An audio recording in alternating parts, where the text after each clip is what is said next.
یہ کہانی ہے سائیکل پر پاکستان کا سفر طے کرنے والے عبد الرحمان پالوا کی، جنہوں نے اپنی ازدواج زندگی کی شروعات بھی 2 پہیوں والی سواری کے ساتھ ہی کی۔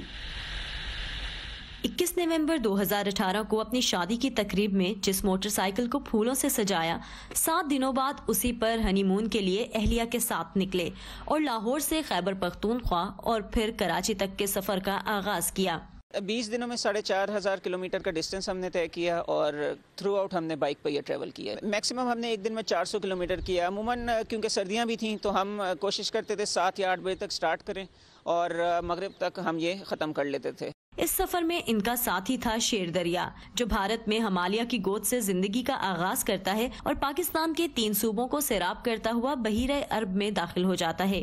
مقصد تھا اس طویل دریا اور اس کے ساتھ رواں دواں زندگی کا مشاہدہ کرنا اور اسے دوسروں کو دکھانا۔ ایک سائڈ پہ آپ کو انڈس نظر آ رہا ہے، ایک پہ کابل نظر آ رہا ہے اور آپ کو وہ ڈفرینس نظر آ رہا ہوگا۔ 92 میں پاکستان کے ادیب رضا علی عابدی، انہوں نے یہ شیر دریا کتاب لکھی تھی اور انہوں نے وہ سفر انڈیا سے سٹارٹ کیا تھا اور پھر یہ ٹھٹا کے پاس ایک جگہ ہے ادھر جہاں پہ یہ دریائے سندھ سمندر میں گرتا، ادھر جا کے یہ سفر ختم ہوا تھا۔ تو میں نے یہ ڈیسائیڈ کیا تھا کہ ہم پاکستان والا جو اس کا حصہ ہے وہ ہم کور کریں گے۔ تو اس میں پاکستان والا حصہ جو پلین ایریاز کا ہے وہ ہم نے ابھی کور کیا ہے۔ موسم بہتر ہونے پہ ہم اسکردو سے سٹارٹ کر کے وہ باقی بھی کور کریں گے۔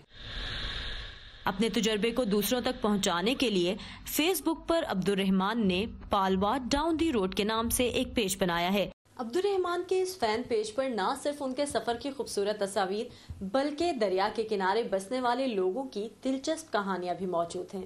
یہ سفر ان کی اہلیہ عائشہ کے لیے اپنی نوعیت کا پہلا تجربہ تھا جو کہ کامیاب رہا۔ جیسے ہی ہم اس جگہ پہ پہنچتے تھے نا تو میرا خیال ہے وہ لوگ اتنے مہمان نواز اور اتنے اچھے طریقے سے ملتے تھے کہ آپ کی تھکن جو ہے وہ خود ہی دور ہو جاتی ہے۔ عبد الرحمان کے سائیکل پر ریکارڈ سفر کے باعث پاکستان بھر میں اب ان کے دوست موجود ہیں جنہوں نے نئے شادی شدہ جوڑے کی خوب میزبانی کی۔ اسی لیے 30,000 روپے کے مناسب بجٹ میں رہتے ہوئے انہوں نے 4,500 کلومیٹر لمبا ہنی مون ٹرپ مکمل کیا۔ Saman Khan, voice of America, Lahore.